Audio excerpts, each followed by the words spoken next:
Good day, and welcome to Worldviews, our third edition. And we have with us from Montreal, Matt Ehret, who is a geopolitical analyst and also the editor of the Canadian Patriotic Review. And we're very happy to have you back. And we also have our man from Moscow, Mr. John Helmer, who is keeping us up to date on all the events happening in the world, and particularly from a Russian perspective, on his very well informed website, Dances with Bears. Thank you, John, for joining us again. And I'm Michael Werbowski, your Vienna based journalist and geopolitical analyst. Gentlemen, thank you for being here for our three-way discussion. We have a lot to cover, and I'd like to go first with Matt. Uh, you both gentlemen will, of course, weigh in on the China weather balloon spy surveillance story. Was it a weather balloon? Was it some form of monitoring mechanism? And all of this, of course, John on his website, Dances with Bears, did a very intricate and informative analysis, which I will not reveal in detail, which I enjoyed reading so much. But on top of giving us a visual map overview, he analyzed it in depth. And it raises so many questions, and yet the Americans have made it so clear to us that it was a spy balloon which had potentially hostile intentions. Matt, first to you. How do you see this incident? Quote, incident. Is this a causus belli? Is this some trivial sort of balloon floating about in the atmosphere that the Chinese, by accident, couldn't just lost track of, and then suddenly the Americans seized on this as being a possible aggressive act, or is this some kind of uh, a soap opera where we don't know exactly why the balloon is there, why it was shot down, because did it have hostile intentions? Did it have some espionage component to it? And did it create a certain amount of paranoia in the eyes of the American public? Sorry to have, you know, asked too many questions, but I'm sure you'll succinctly answer them. I'm very much looking forward to hearing John's thoughts on this. I've looked over the expansive recent post that John made this morning. Was it this morning or was it last night? Yes, Time yes, very recently, yes. um, there's a lot to that worth unpacking. From my standpoint, I didn't penetrate as deeply as John. However, what I could say is that this does smell of a weird Stanley Kubrick-esque Doctor Strangelove satire. In terms of just this has dominated the news cycle completely. This obviously has whipped up a bit of a hysterical frenzy amongst Americans, both left and right leaning alike. We know that there's certain effects, and that's really what modern mainstream corporate media is all about, is getting effects with the intention of having political objectives or outcomes. The actual content of what mainstream media says beyond anything, that is not just that.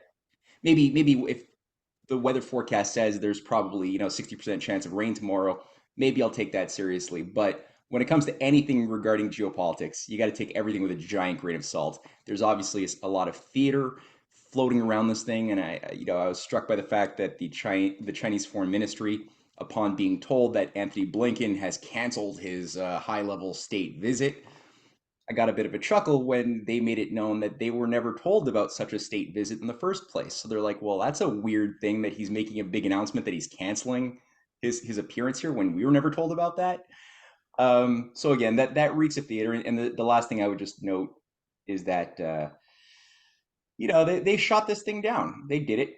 and they did it 2 days ago, and now we've had 2 days where there's been opportunities to do forensics and demonstrate whether the Chinese government is lying, whether it's not really a civilian, balloon that got pulled off course, or whether they're telling the truth and it actually is a military spy balloon. That all of the evidences should be physically available, but they're not saying anything about that. So they're just holding on to the narrative that we've been all fed, and they're acting on the emotions. So that's what I know. I mean, but John, I would defer to you. And of course, I will bring in John because he's our as far as monitoring the military aspects in Ukraine and other parts of the world. He's very much focused on this. And I just want to ask you, you brought up a very interesting element. The Chinese were not aware, I wasn't, of course, about the potential visit of Anthony Blinken, the U.S. Secretary of State, to China. How could that be? It was it's theater. I think that It, they it, it wanted. is it is so it sounds Monty Python-esque Yeah, that no, he canceled a trip, as you said, that wasn't planned beforehand. yeah, exactly. So it seems Um, like there's a lot of and just I'd like to normal. ask John on that point, and Mhm. before we get into the whole um, you know aspects of whether it was a spy satellite or whether it wasn't, John, what's going on between the Americans and the Chinese? What's happening? Is this the beginning of a descent into a kind of a diplomatic row that may lead to something of a military confrontation? Well, from a Russian point of view, military confrontation between the US and China is going on all the time, and that Russia's fighting the war against the US and the European allies in Europe, understanding that China is next, and that the setting up both the public opinion, the propaganda, and the military assets for the US to wage even more war against China, the economic sanctions and so forth. All of that's a process. This is another element of it. But I don't take it as a joke. From Russian point of view, we have seen the shoot down of Malaysia Airlines flight MH17 July 2014 as an intentional move to provoke on the Ukrainian side and on the NATO side possible military intervention in the Donbass area. It didn't achieve that, and then a subsequent years of investigation and a show trial in the Netherlands to make Russia look a war criminal that shoots down civilian airplanes. All of that's an invention associated with a calculated shoot down of an aircraft. In this case, the propaganda operation is directed at China, but thank you for mentioning yesterday's article. It analyzes, for those who haven't read it yet, the evidence or the US evidence, particularly based on the mapping of the flight of the balloon, or the unmanned civilian airship, as the Chinese call it, across from the North Pacific or the Bering Sea across US territory, then Canadian territory, then the United States. Among the evidence presented were what are called in the United States and everywhere NOTAMs, notice to airmen. These are notices warning pilots before they take off or when they're operating aircraft of potential dangers and risks in their vicinity. Everybody understands recently that the NOTAM system operated by the Federal Aviation Administration failed catastrophically, causing thousands of or hundreds of flights in the US as well as in Canada as a result of the absence of NOTAMs. Now, what you can get from the NOTAM, and I have to thank a Canadian military source for decoding this for me, even more recently than the article. What you can get from the NOTAM is very clear evidence that that pilots were warned on January the 29th, the day after the first sighting of the airship in the Bering Sea waters off the Aleutian Islands, part of Alaska. Pilots were warned by NOTAM, January 29, 10 o'clock in the morning, Anchorage time in Alaska, that there was, and I have to quote it exactly, dependence, an auto-dependent surveillance issue that had to be addressed. Now, what's auto-surveillance? Auto-dependent surveillance. That, our folks can look up, means that there was an object in the air in the coordinates identified, broadcasting its exact position, speed, and other factors of influencing pilots. Now, what this means, it's dramatic. What this means is the balloon, the civilian unmanned airship, was broadcasting its exact position as it went along. Now, we know it was flying at approximately 60,000 feet, well above civilian aircraft operations.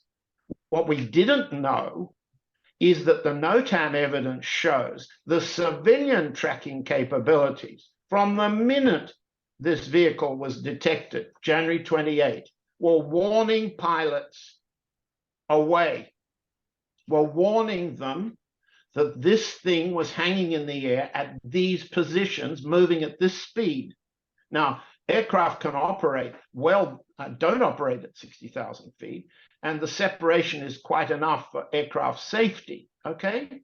But what this NOTAM from the Federal Aviation Administration means is that General Glenn Van Herk, the commander of the Northern Command of the United States military, and NORAD, the North American Aerospace Defense System, operated by the United States and Canada, have been lying.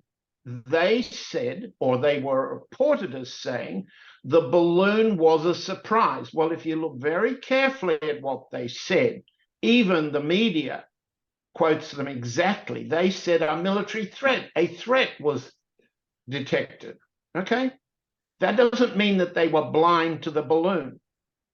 Now, ask yourselves, going very carefully over what happened, why would a spy drone, a very large one, 90 feet high, some 90 meters high, carrying at least a ton of payload, why would a spy drone, call it a balloon, call it an airship, be broadcasting its exact location constantly?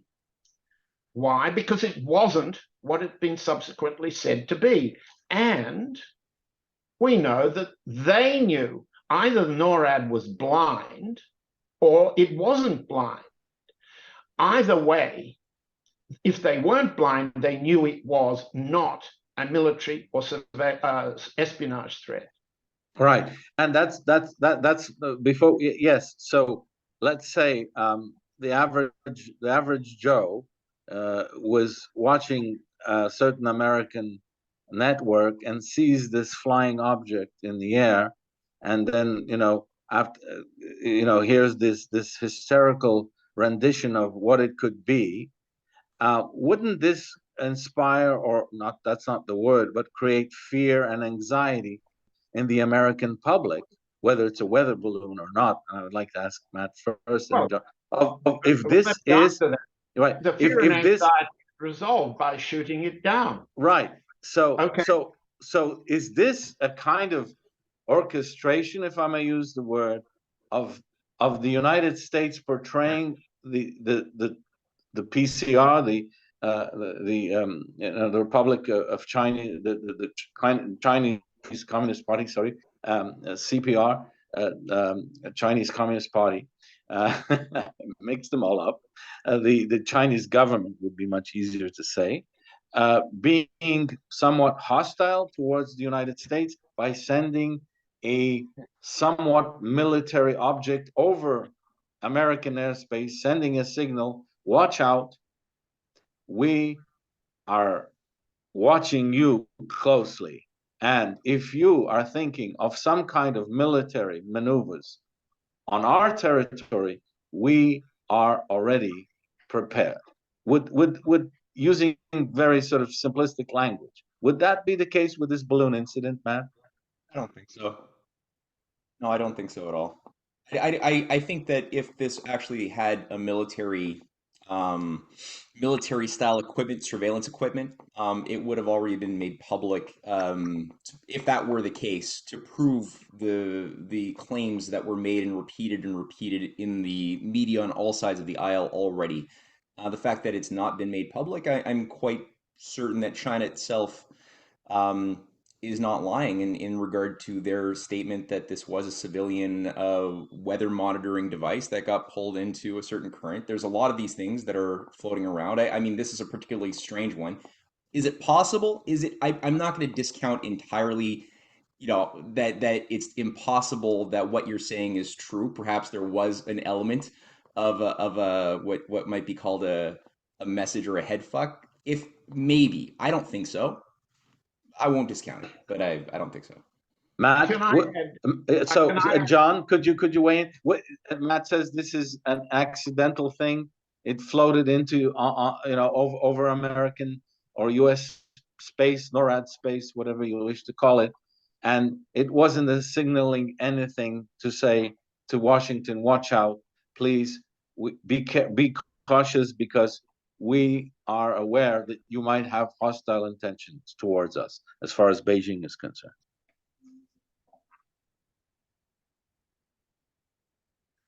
That's a Which John. of us? John, please. Well, you want me to answer? Well, Yes. I answer this way. Matt correctly raises the issues of being one's not certain who's telling the truth and who's lying, with a certain amount of conviction that somebody's lying. Well, let's put it this way, and that's the argument I made in yesterday's piece. It doesn't matter what the truth is, and it doesn't matter what the lie is. From a Chinese point of view, and also from a Russian point of view, from a war of the worlds point of view, this affair is a triumph for the Chinese and Russian side. It doesn't matter what the truth or the lie is, but we can come back to that in a minute. Why do I say that? Because all the evidence on which everybody agrees, even the propaganda organs of the Washington Post, the New York Times, and Time magazine, in the mapping they've done, in the quoting of General Van Herk, which they've done, in the statements that President Biden have made, what's been demonstrated is, and it kind of you implied it correctly, Michael, the Chinese can float something across Canada and the United States, triggering lies, contradictions, failures to do what the US, the most sophisticated air and missile defense systems apparently in the world are supposed to protect Canada and the United States from. They can float it and say, here we are. You want to have a war with us? Look what we can do. That's a triumph.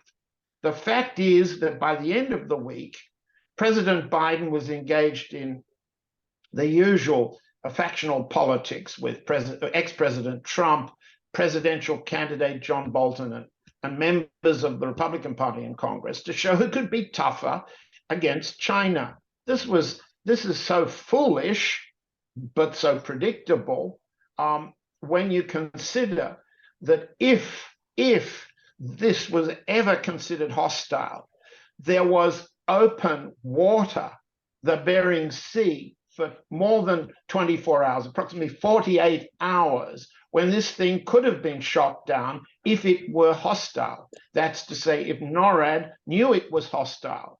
What could that have been done easily? You betcha, because there's the Elmendorf fighter base not very far away, maybe 20 minutes, 15 minutes flying time, to have shot it down on the basis of all the technical intelligence and electronic data that were read out at NORAD and all the other listening bases on which the US anti-missile interception base at Fort Greely, also in Alaska, depend. Now, if they have told the truth, they are exposing that there is no effective anti-missile interception at Fort Greely. There's no effective warning system at NORAD against China. If they're telling the truth. If they're lying, that means some of the things you've both said.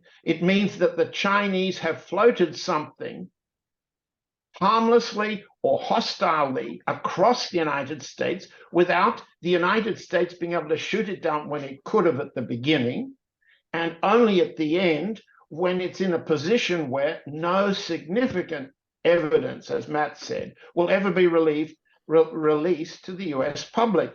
From my point of view, this is a significant admission by the US that it can't fight a war against China. It's unable. It can fight.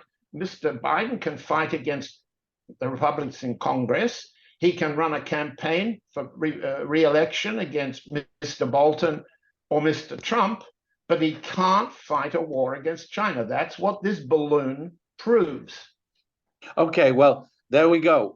We can't, the West, the US and its allies cannot, in Australia, of course, New Zealand, AUKUS, the alliance, the regional military alliance, which is aimed at against China, cannot, excuse me, I think we're losing a little bit of the video here. Let's see if we can get back. Yes, excuse me. AUKUS, Australia, the United States, UK, this is a regional alliance which seems to have an objective of containing China. And I'd like to ask Matt, who's very much focused on regional alliances in the Pacific and Asia Pacific.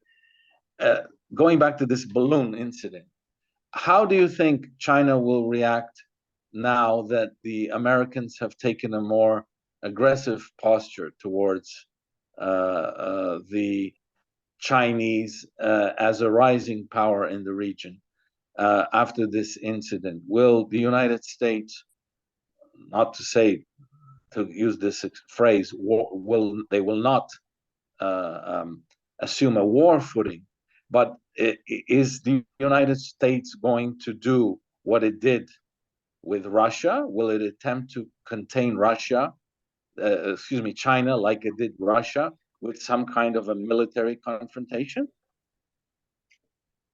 Well, there's certainly elements of parallel. I mean, the one couldn't say that the formula being applied to the expansive Pacific NATO with a focus on Japan and Taiwan is completely dissimilar from the model, the formula that was applied in Russia's soft underbelly in Ukraine, or a variety of these regions, but especially Ukraine. It is one singular policy. I mean, some years back, some people were still denying that there was a connection between the spread of NATO eastward from Western Europe and what was going on regarding the U.S. military-industrial complexes, buildup of the THAAD missile shield in South Korea, or the broader expanse of Obama's Asia pivot that was actually, I think it was more put into motion by Hillary Clinton as Secretary of State than Obama in that sense. But I think it's become more and more commonly understood that these are two sides of one singular policy, and the terminology of things like global NATO, which has become more commonplace amongst a lot of these idiotic think tank networks and Atlantic Council networks, has made it more real. Jens Stoltenberg, of course, was just in South Korea, and then he went to visit some colleagues in Japan as part of the NATO more broad, what's known as the Indo-Pacific agenda, the Indo-Pacific Strategy. This was first unveiled by, well, actually, to understand this concerted Indo-Pacific strategy, which is just sort of a revamped mutation of Obama's Asia pivot, sort of revived with a new and weird component to it regarding affecting China's environment instead of China directly. It's really focus on every single point of weakness in the environment in which China is located as much as possible. While they say, it seems like there's a de-emphasis on some of the direct military engagement, but that's I think somewhat superficial. There's a lot of push towards the idea of trying to attract China's allies into economic alliance or environmental protection alliances or human rights protection alliances with the United States. This was first unveiled in force in November of 2022. Canada had unveiled something very similar around that same time. It became enshrined in a more coherent agenda at the beginning of 2023. NATO did something similar. But what I find, first of all, interesting is that number one, it's absurd. It doesn't work. China's the very magnetic force of China's economic influence with its neighbors is incredible. I mean, even with nations that are being induced to get belligerent against China, like Japan, under the current administration, which is very obviously very Western leaning. Japan has 50,000 U.S. troops nearly, and their families, and air bases and other bases on soil. So they're an occupied colony, much in the same way that Germany is an occupied colony. Uh, World War II in that sense was never really resolved. Taiwan obviously is engaged in conducting a lot of very aggressive deals with the United States, with the State Department, with Raytheon, with other functions within the military industrial complex. So they're obviously being played with, being used in some way, but they don't have the type of militaristic culture that was built up in Ukraine either. So Taiwan doesn't have that. They've got a much more soft culture in that sense. People say, "Oh, is Taiwan going to be a new Ukraine?" Not really. It's number one, legally still part of China. Number two, their culture is just different. There's not this, samurai fascist loving culture, and I would say even in Japan, you don't really have that culturally so much. But despite that, there is an effort to again just destabilize China because they can't be taken on directly. So the idea is to get their environment. It's not really working, and like I said, China's got double the trade with South Korea than the United States does. They've got 20% more trade with Japan than the United States does.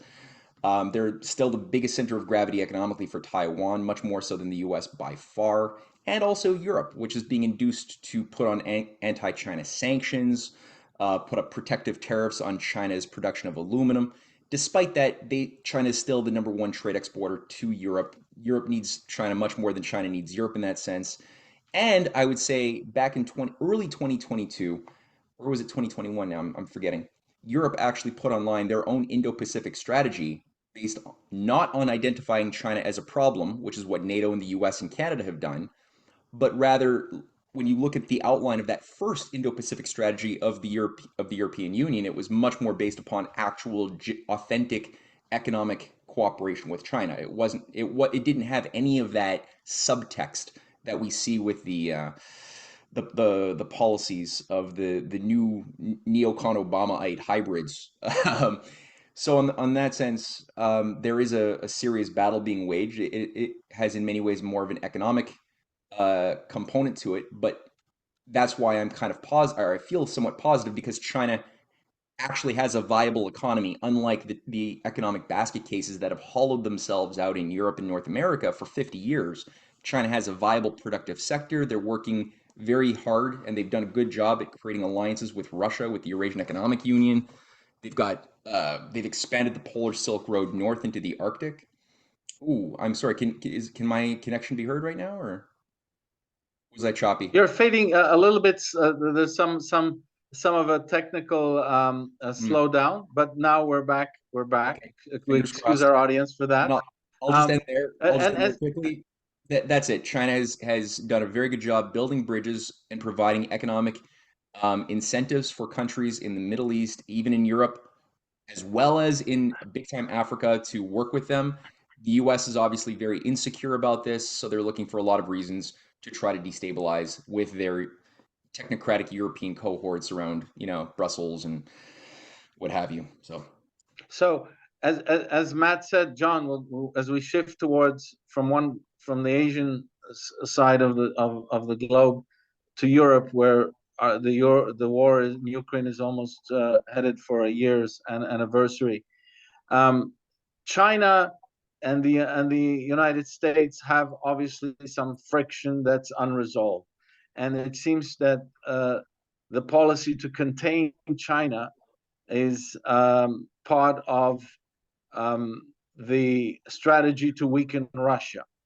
What I mean by that is that the United States is conducting a proxy war in Ukraine, and as we know, this war is not going well for the West, but it seems that the intention was to weaken Russia, its military capacity, its economic capacity via sanctions, and thereby possibly creating a weaker Eurasian Eurasian geopolitical unit, which then would weaken China, because with a weaker Russia, we see a more vulnerable China. Now, I'd like to ask John, with what's happening in Ukraine now, with the situation not going as well for the West in Ukraine as some had expected, and with Russia resisting and advancing in Ukraine, how do you see this going forward? Will China come out more in favor of Russia's military campaign? Will they stay in the background? Apparently, they're preparing to, or are already giving munitions and all kinds of technical support and logistical support and all kinds of weapons that the sanctions are not in any way that don't impede Russia from receiving the military aid it needs or to conduct its war. And China is backing Russia 100%. Do you see Russia moving closer to China as the war progresses? And do you see Washington seeing the Chinese threat the bigger menace than Russia is now, as it is advancing in the Ukraine? Tall order, Michael. It is. It is. Let's be clear about a couple of things. First of all, the way the US operates in Europe, in the Mediterranean, and in Asia, it understands that to operate an effective protectorate, some people might call it an empire, it's necessary for those elements of the empire to pay for the protection. It's also necessary to demonstrate that the bill for protection should benefit all the US constituencies that vote during presidential election times and congressional election times, and that the need for paying for the protection should always be visible. That is, there always must be a military threat to which the US military-industrial complex will supply the equipment at the price of the threatened one. This is a dynamic, it's ancient, it's cost-effective and profitable for the US. It's extremely unprofitable, as Matt has pointed out, for the colonized, for the occupied states inside the empire. Korea occupied, Japan occupied, Germany occupied, and Australia increasingly occupied, and Canada too. Now, the only two ministers of state to have supported the shoot down of the balloon were the Minister of Defense of Canada and the Foreign Minister of Australia. None of the other allies did. They all have reason to believe that the US shoot down was, as we've just described it, a loss for US strategic effect. If you want to be powerful, you don't behave towards a balloon like that. In Europe, the lesson for China is that US, it's hardly a proxy war anymore. First of all, the US weapons are in the field and they're being destroyed every day. HIMARS, batteries, the counter-battery radar units, increasingly the US M777 howitzers and so forth, all of these US built military equipment, which is expensively sold to all of the allies in Europe and expensively sold to the allies in Asia. All of that equipment is being destroyed as we talk. Now, that war establishes the weakness of the United States on the ground in Europe. The US, therefore, must increase and escalate, as it's doing with Germany and with Poland, so that increasingly it's only a proxy war on the Ukrainian battlefield of Germans and Poles. And that's where we are at the moment. US troops are unlikely to be committed, but US equipment is fully committed. From a global point of view, from a worldview point of view, from a Chinese point of view, it's very convenient for them to see and have everyone else see that US equipment, US tactics, US strategy, the US capacity to detect and defend and deter, all of that's being destroyed, all of that's being defeated. Now, from the Chinese point of view, there are proxy wars quite close by. Myanmar, Burma, is one of those wars. The bill for these proxy wars is being presented to Australia, for example. You mentioned the AUKUS alliance. That's a $50 billion bill invoice to be delivered for the construction of nuclear submarines to operate in a situation in which Chinese and Russian submarine capability could annihilate Australia well before a boat launched by the Australians heads into the water. There are now nuclear-capable B-52 bombers to be deployed in expanded airfields in Australia, and I could go on. It's not terribly interesting, and most important, it's not new. The protected ones in the protectorate must pay more and more and more. The escalating cost puts strain on those pro-American elites in those countries, and the threat of China has to be escalated. That's the meaning of Taiwan tension, Myanmar tension, tension with Japan, and so forth. Mm-hmm. I'd like to ask you, because you've given the perspective on China and from the Australian viewpoint, that it seems that the Australians, of course, see China as a potential belligerent power. But I'd like, before we go back to Europe and in Ukraine, to ask Matt, since he's very well situated to gauge what's going on in Canada. We all know that Canada is very much on the side of Ukraine in supporting the war. But how would the Canadian government act if the United States, we're in the realm of course, science fiction now, if they declared war on China, would Canada go to war with China along with the United States? I mean, that's a bit of a no. Canada doesn't have much of a military to speak of. It's been, whatever little there was has been pretty hollowed out, and the culture of the military is very soft and LGBTXYZ. There are certain things that are of concern. I mean, we've seen Canada's misbehavior on many occasions. Well, okay, let's just say it this way. We know that Canada is being used as a satrapy of sorts. It's not a sovereign entity, and anybody who treats Canada or Australia as if these are somehow sovereign nation states are just, they're smoking something. It's like treating Germany or Japan as if they're sovereign entities making their own decisions. No, there's very few figures currently at the moment who actually are authentic statesmen representing the interests of Canadians or Australians in play. So when Canada announced this $500 billion package to provide Lockheed Martin made missile shields for Ukraine, or now they're buying a batch of F-35s, which are prolific for malfunctioning and their terrible design. But now they're doing it. They're pouring in something like $19 billion to do that. Will these be used?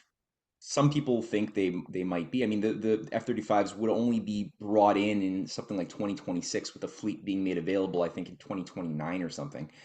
Relatively meaningless dates when you consider the type of systemic changes that are actually underway as we speak right now.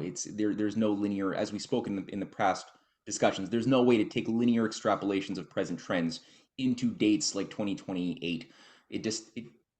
The world is going through a boundary condition, a phase shift, and that what that new system is going to look like that replaces it is very underdetermined.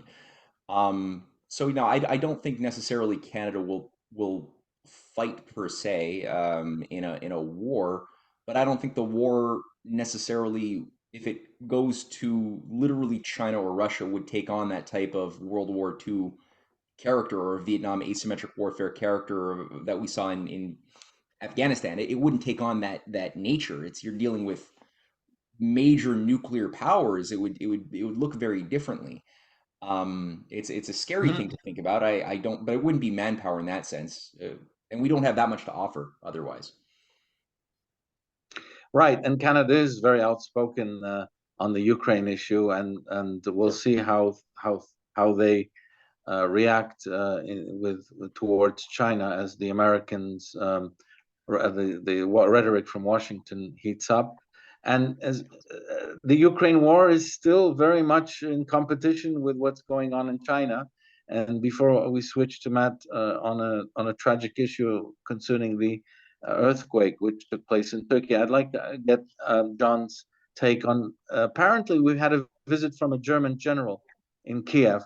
Could you please give us the significance of this? Does this mean that Germany is wading into the bog, or is stepping into a quagmire at the late stage of this game with the conflict in Ukraine with Russia and NATO, or is Germany looking for some role as a mediator? Why this visit of this German general, John?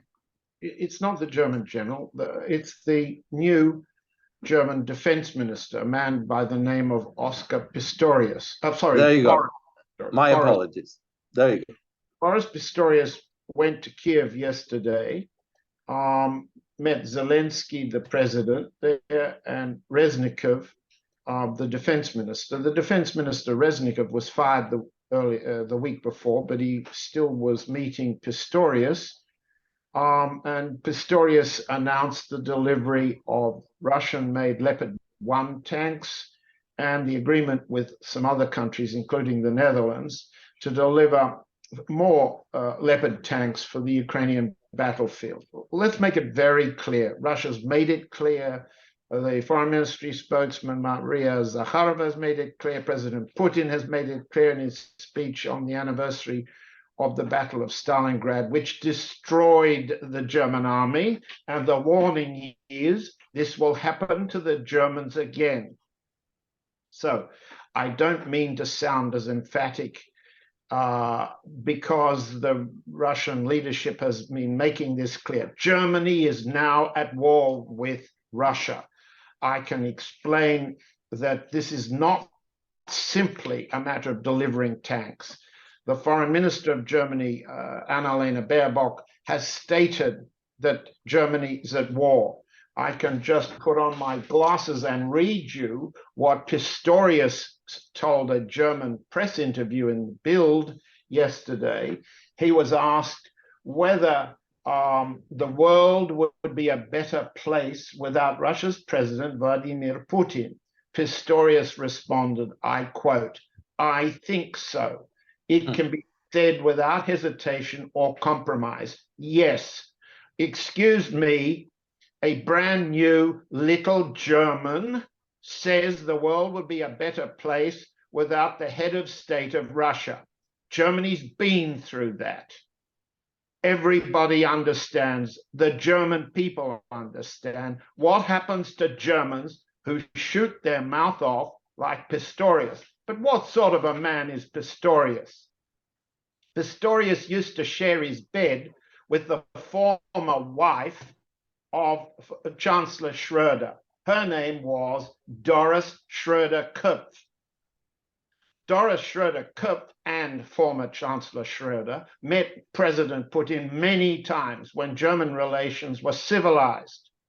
But Doris Schroeder-Kopf was a liability in the ambitious Boris Pistorius's bed. So after the German press started hammering on Pistorius, a minor regional German politician with great ambitions for advancement, Pistorius threw Kopf out of his bed shortly after the military operation began last February. The only thing that's surprising about that little German threatening Russia with obsolete tanks, the only thing surprising is he still uses the first name Boris. Boris isn't a German, it's a Russian name.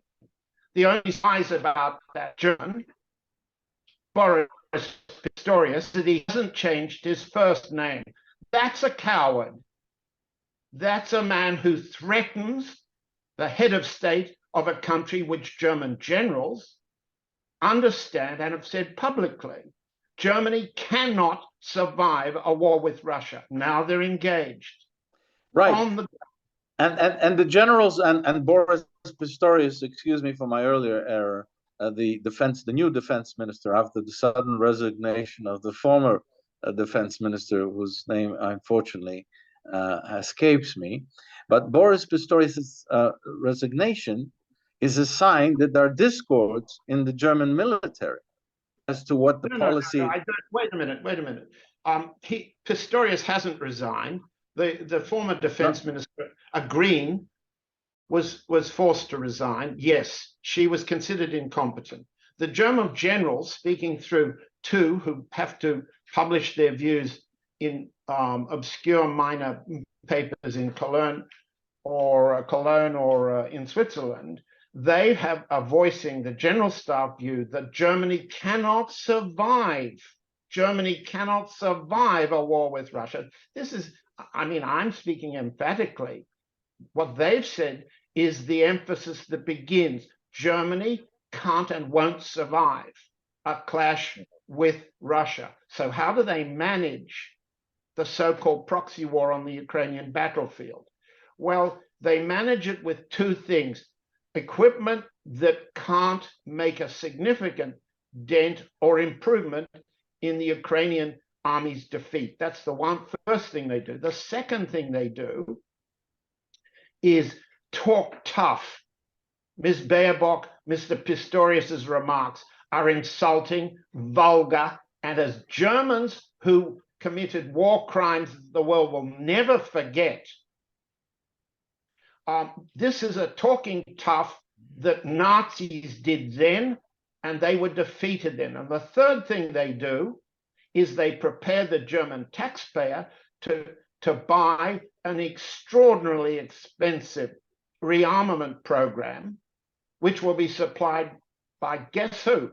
The US suppliers of weapons, Raytheon, Lockheed Martin, and so forth.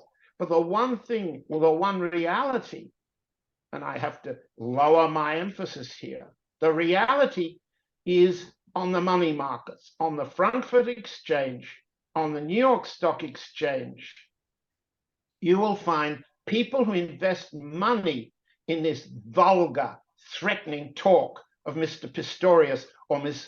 Baerbock.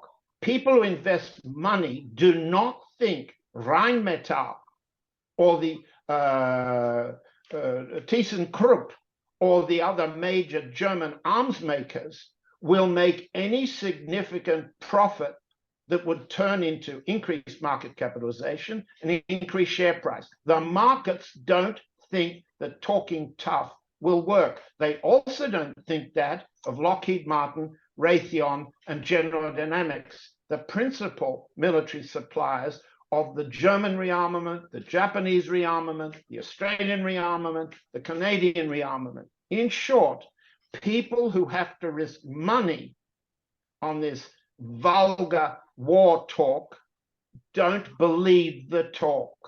They're voting with their money, and they're voting to accept that Germany will not survive, the world will not survive this continuing so-called proxy war on the Ukrainian battlefield.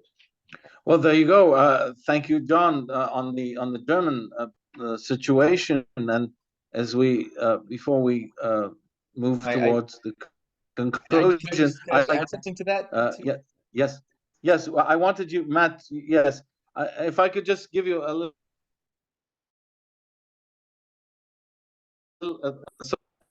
some in my question. What's next as we move into the second year of this war, this proxy war? John mentioned that there's obviously profitability. There are war profiteers who are happy to prolong this war. Some are not so happy. In some circles in the United States, perhaps they're seeing a an economic catastrophe on the horizon as far as the inflation and so forth. How do you see any potential for this war to come to a conclusion this year I tend in to Ukraine? Let's hear okay, yeah, I Matt, personally please. I tend to refrain from making predictions more than I mean I could say what needs to happen to avoid certain calamities. I know in principle I can say that with relative certainty, and I know I could talk about certain dangers that could happen if we hold on to folly. So I'll approach it that way. For one thing, just to add to what John was saying, I was just reading how the plan is under the current conditions right now where they're just looting the people, they're extracting taxpayer money, what little is there in an abused German people who have already been suffering and suffering a lot economically. It's going to get worse in terms of the shutdown of abundant energy access that they had once had directly from Russia. Obviously there's other conduits and side trips that some of this Russian gas and oil is still taking to Europe vis-a-vis India or other markets in Turkey, or Saudi Arabia, who's buying cheap Russian oil and then selling it to Europe. But despite that, there's still an intention to create constraint, to create scarcity. And we see a crackdown with Fit for 55 and Farm to Fork and the entire crackdown on agricultural output. We see it in the energy sector as well. So there does seem to be an overarching what was once a subtle, but it's becoming a much more loud intention to do what figures like Maurice Strong, the great Canadian Rockefeller agent himself, once said when he was contemplating the fiction book he would like to write in 1990, when he described a meeting at Davos. And keep in mind, he's a co-founder of Davos, describing the importance of the world leaders who were confronted with the necessity of shutting down their economies to save nature. And he asked, would they do it? Well, they decided that they wouldn't do it. And so didn't it become would it was it not the responsibility of the leaders at Davos to induce civilization to industrial civilization to destroy itself to save nature? There's no other way. And then he goes and sets up Rio, and what came out of that. So you've got the echoes of some very bad intentions now really taking shape, and I think the people generally are feeling it. They certainly, most Germans are not warmongering people. Very few Germans are. That spirit of rabid ethno-nationalism that was so rampant in the 1920s and 30s, that was largely the effect also of a lot of not just propaganda but also economic destruction imposed by the Treaty of Versailles, the hyperinflation and everything that came with. Created a climate where radicalization, as is always the case, could occur when you have economic despair. So that's not necessarily there at the moment. I don't think it's necessarily ripe to happen. The population doesn't have it within them, but they're being looted, and Germany is going to become the third biggest military power in the world, right behind China. If this policy of creating this $100 billion new or €1 billion fund to expand their military and jack their spending up to 2% of NATO budget or 2% GDP for their NATO contributions. If that all goes through, that's supposedly the case. And like John said, it's all American contractors supplying it, as is always the case, whether Taiwan or Japan, same thing. Canada. So we know that there's some interesting anomalies, though. We know that Blinken and even Victoria Nuland and the Rand Corps as well put forth certain propositions that seem to recognize that things aren't working out the way that their scenarios had predicted. And you had the Rand Corporation report recently unveiled regarding trying to find an off ramp for Ukraine, and there were certain offers made um, to by Newland and Blinken to feasibly create some form of a peace process, which Russia just heard, and they're basically looking at the United States, who just backstabbed them consistently and obviously didn't let go of their overarching intention to destroy Russia. That didn't disappear, so Russia just said, "No, we know what you're doing. We have different objectives right now than what you seem to be going for." So there's a certain hecticness that I'm seeing of the script not working when pressed onto reality. Does this mean that nuclear war is not a danger? No, it still is. The economic collapse is still a major factor. I don't know when, in my standpoint, it's a miracle it hasn't already gone hyperinflationary. The meltdown is just it's a powder keg of unpayable debt sitting on speculative assets out of the wazoo that are waiting to just blow up the way we saw in Weimar 1922-23, mixed with a little bit of 29 stock market blowout too. There's two sets going together. That creates a sort of time constraint for what you can do as a Western, rules based orderista trying to manage the new world order. I mean, you can't do certain things if the system blows out and if the Eurasian partnership is growing and vibrant and evolving in a good way. That will become the hegemonic system if you don't disrupt it before your system blows out. So there is this whole time constraint thing. Exactly. Yeah. And the West, of course, has only so much money, and it seems that the Russians have more time, as far as time constraints. Oh yeah. And just following up on John, on Matt's point, that the German nation and the German industry is not doing particularly well as a result of this war. I'd like to ask you the same sort of question. Are we coming to a resolution of this conflict? Is the United States sort of No, at least willing to talk to Moscow? no, forget it. No, the resolution's on the battlefield. That's it. I mean, we can waste words. Let's keep the words short. Blinken Newland's proposals have been dismissed. The back channel conversations that led to them have been dismissed. Israeli show-offs can make claims about this. German show-offs can tell the truth about this. They can play their domestic political games. The words have ended. I'm sorry to say, Michael. The words are ended. This is going to be settled on the battlefield. What will be left of the Ukraine on that battlefield remains to be seen.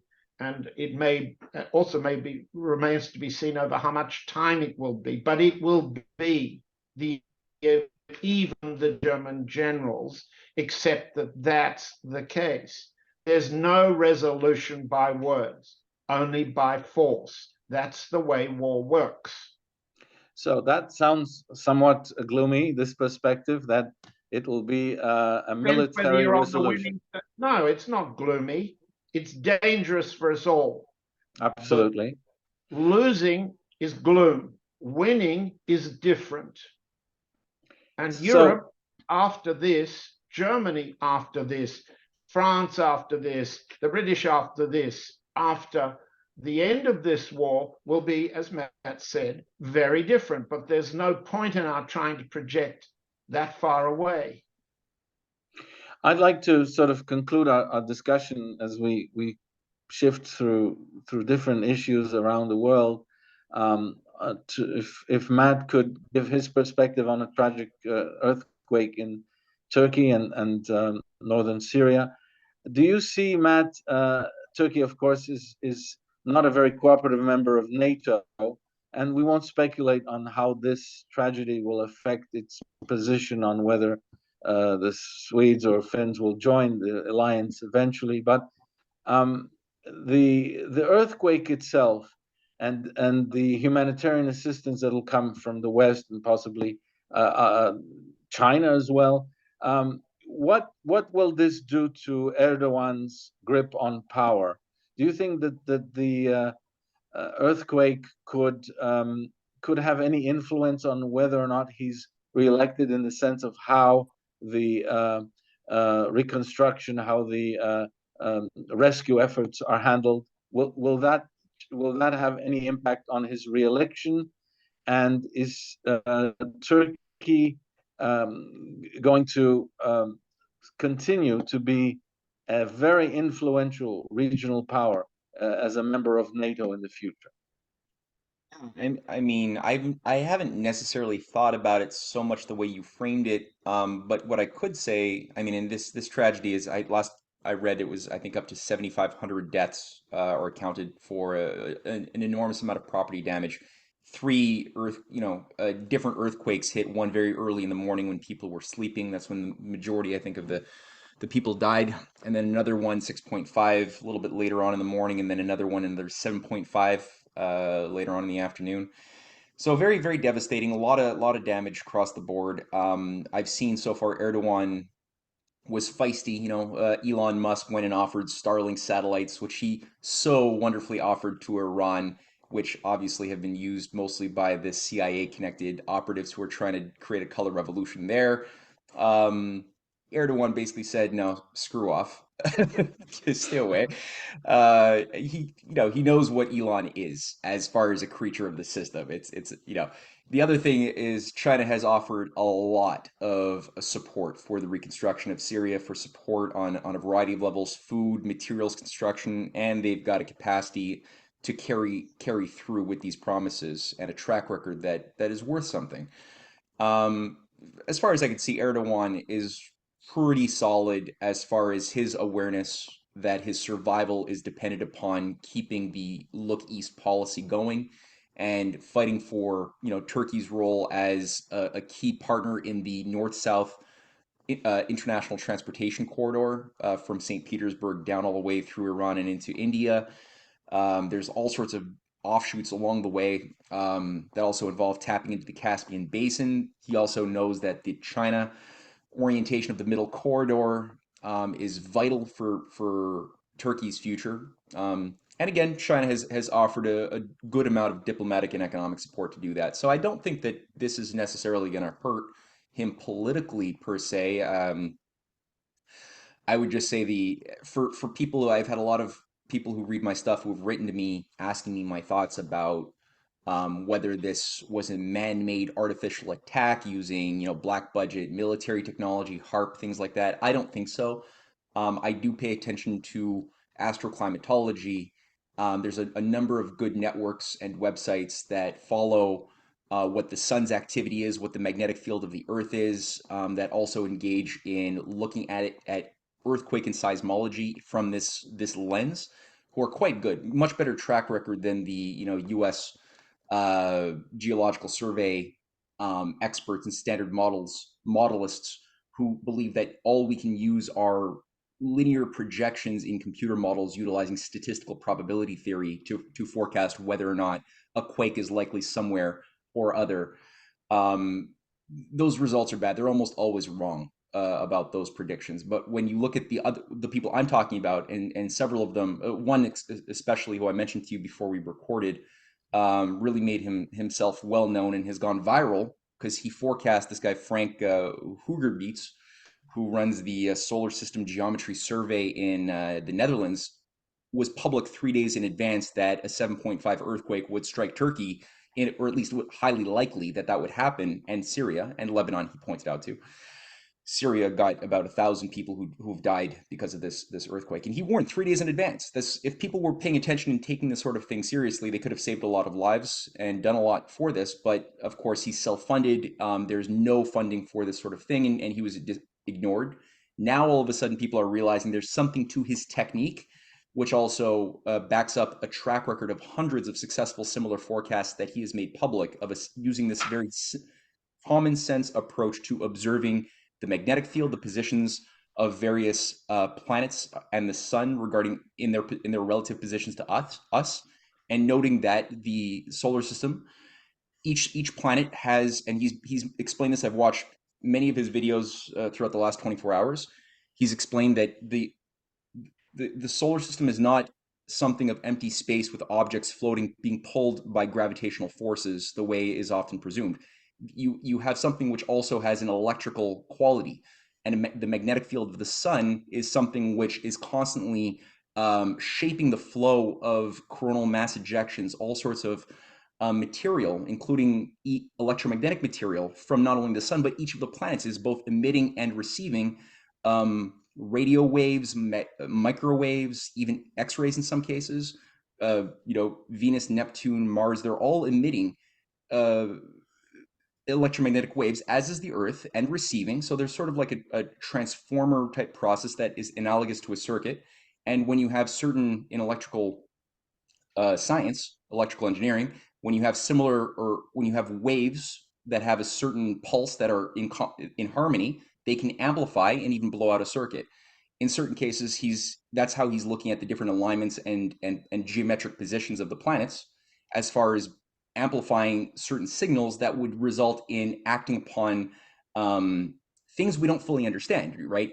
Deep within the Earth's crust and even mantle, where we've only, as humans, penetrated something like 15 kilometers into the crust. There's another 40 kilometers before we get to the mantle, at which point it's all unknown. We're dealing with crystals, we're doing things that are phenomena we don't understand. But there's probably all sorts of processes that are interfacing with the sun, the broader galaxy. And real scientists, and there's a lot of them, are looking at these sorts of things when they're talking about the probability of an earthquake or volcano or something. Even climate change per se is being shaped by these astrophysical variables, not the what we're being told. So anyway, we could have saved a lot of lives. In short, I'm ranting, but we could have saved a hell of a lot of lives if we didn't have this sort of pseudoscientific mathematical probability Gestapo trying to control the education system, the what's called best practice in both predicting future states of the economy, future states of the climate, future states of the geology. It's all the same mental problem that's been put into society, especially during the context of the Cold War, where a lot of this corruption was brought in. I think that China, Russia, India, though, have a very different spirit to thinking about earthquake forecasting and don't have a lot of the hangups that are holding up a lot of discoveries that should have been made in the West. And I think that the new generation of discoveries in all of these fields will be happening because of the government support for outside the box thinking, let's just say, from China. Well, there you go. We have quite a technical and scientific perspective on this, because it has geopolitical implications, and I'm glad that you gave us a different perspective on how Turkey could possibly predict future earthquakes, which it is in an earthquake zone, and being a military NATO power. Earthquakes, of course, have geopolitical implications as far as the government's hold on power is concerned. So, what happens in Turkey in the future, if there's a natural disaster or a war, will certainly be a big preoccupation as far as NATO is concerned. And that leads me to our final question as we kind of round up this Worldviews segment. What is the future of NATO after the first year of the conflict in Ukraine? I'd like to ask John first, and then Matt. Where is the alliance going? Is it going to further expand? Will there be internal dissent? Or will some members who are within the alliance leave, and those prospective members decide to remain neutral? John, what do you see the future? How do you see the future of the military alliance going? I don't see the future. I'll say that, just to repeat, we've come beyond the limits of propaganda and words. NATO is at war with Russia for the destruction of Russia. That's not me talking. That's every significant Russian political leader and military leader saying this since the NATO, the European Union, and the United States rejected the non-aggression treaties offered by Russia on December the 17th, 2021.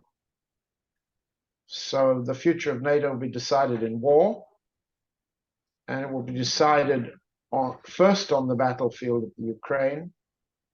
The economic sanctions war has been lost, it's failed, and the military campaign is likely to fail as dismally, but more bloodily. As for the breakup of NATO, you can already see that Hungary is very significantly at odds with Ukraine for the destruction of the Hungarian community in Transcarpathia and for the threats to Hungary's survival, economic survival, from the so-called economic sanctions. Hungary's a very strong and important Central European objector. On the other hand, you've seen Greece and Cyprus collapse and sign up for a protectorate, US protectorate, violating all of the commitments that both countries have made to Russia and to their own people. So you can take it one country at a time. As for Turkey, you can see Turkey developing autonomy and independence regionally and globally. This has pros and cons for the NATO alliance, but we're just talking here.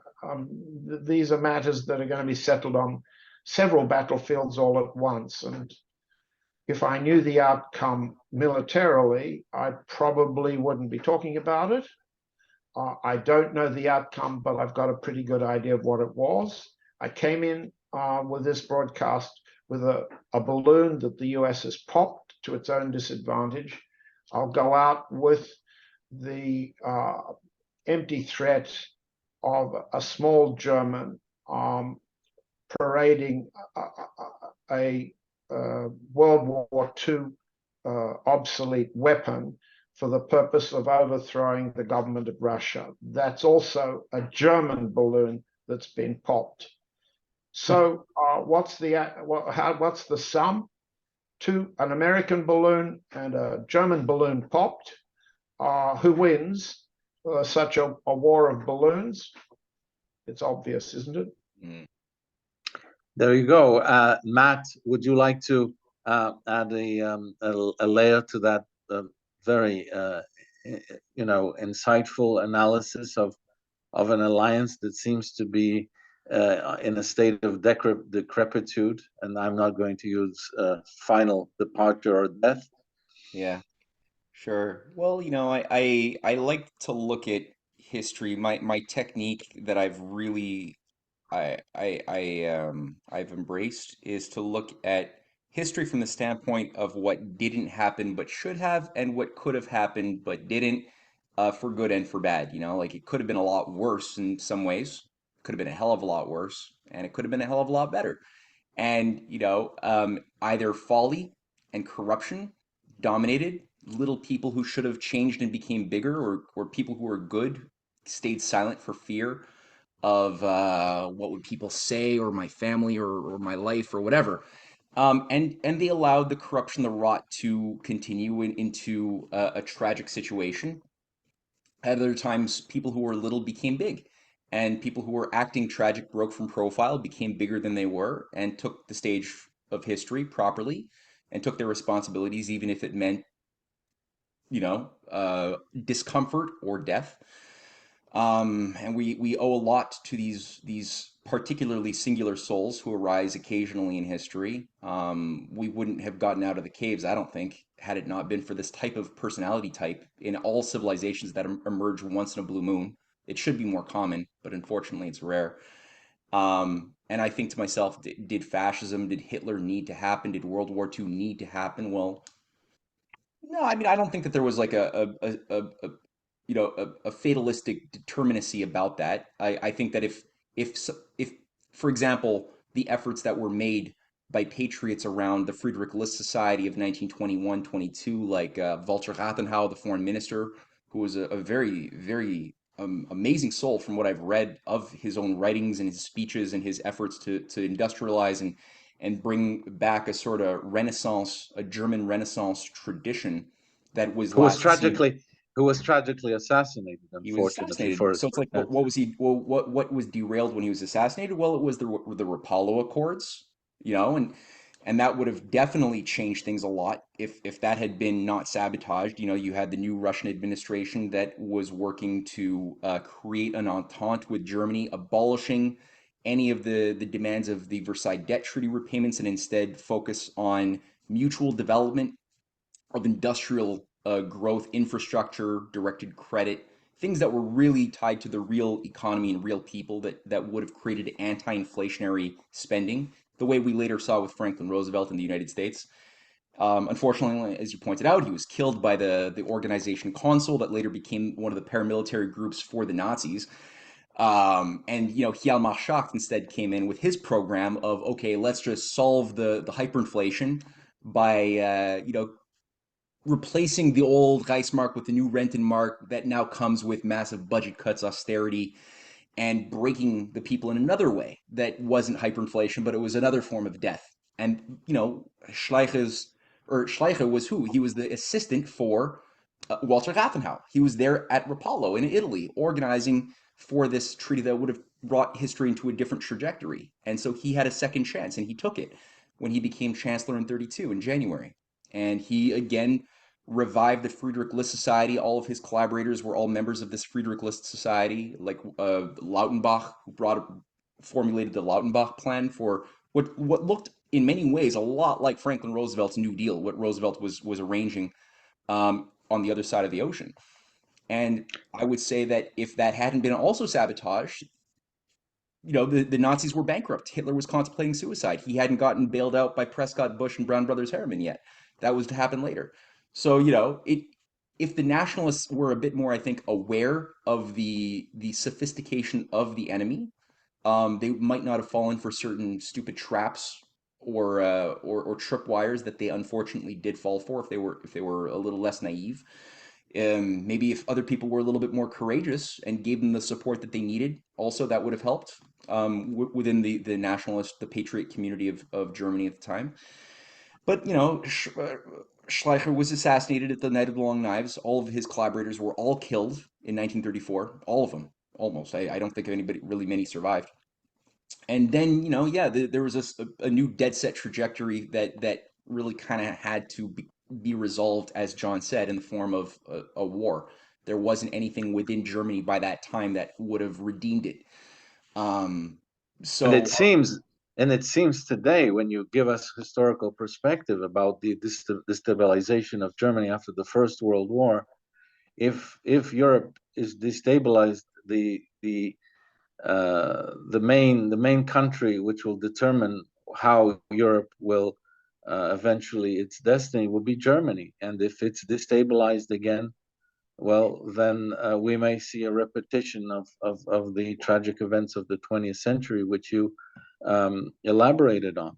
Well, yeah, and And John has pointed out that there are viable, forces within Germany militarily in the private sector who are certainly not in favor of this orientation of war. They need to step up to and organize more than they are right now. That's for sure. Whether it's with Sarah Wagenknecht and her interesting efforts, to create a new party that's uniting different forces. That's got to be amplified in the United States. Did they pass that point of no return? I mean, there was definitely forces of redemptive value within the MAGA movement. Are they so disorganized and scatterbrained that they've lost that mandate? I don't know. We'll see. I'm not sure. well, Matt, that's an excellent question, and we'll conclude with that. And I pass it on to John. John, do you see any sort of momentum for an anti-war movement in Germany at this point? No. Okay. I can tell you that the situation is so bad in Germany that the few voices that have, as Matt correctly pointed out, courage, not courage retrospectively understood, but courage prospectively. Heinrich Böker, for example, his case is hardly known outside Germany. It's not reported in the German press. Heinrich Böker has been convicted of violations of order by a Berlin court in December for having given a speech the previous June, arguing that Germany should not engage in war against Russia in the Ukraine, and arguing that a bunch of common sense propositions which everyone in the United States and Canada, everyone is free to express. The Böker case in Berlin is a case at which the free speech is being crushed every day in Germany. The putsch that Chancellor Scholz and the Greens organized against the alleged plotters is a kind, I've called it the night of the penknife because it's a ludicrous copy of the night of the long knives, but the effect without the bloodshed is the same, to repress dissent. The effect of AfD, the Alliance for the Future for Germany, the De Linke, the Wagenknecht groups, these are tiny groups.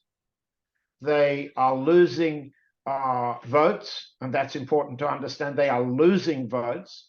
The German courts are crushing people's rights under the basic law, under the constitution. And there's pervasive fear throughout German journalism, throughout the German academy, to express what Böker expressed, that's common sense and free speech almost everywhere else in Europe. No, there's no prospect that I see of a significant anti-war movement in Germany. The unions seem to be bought off, and the general staff is silent.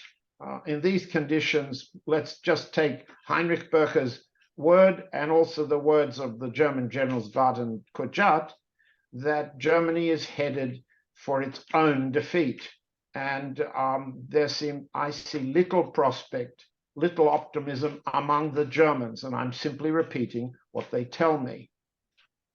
Well, the prospect there is indeed not very promising as far as what country in Europe will eventually, perhaps in terms of a national movement, stop the madness that we see in Ukraine.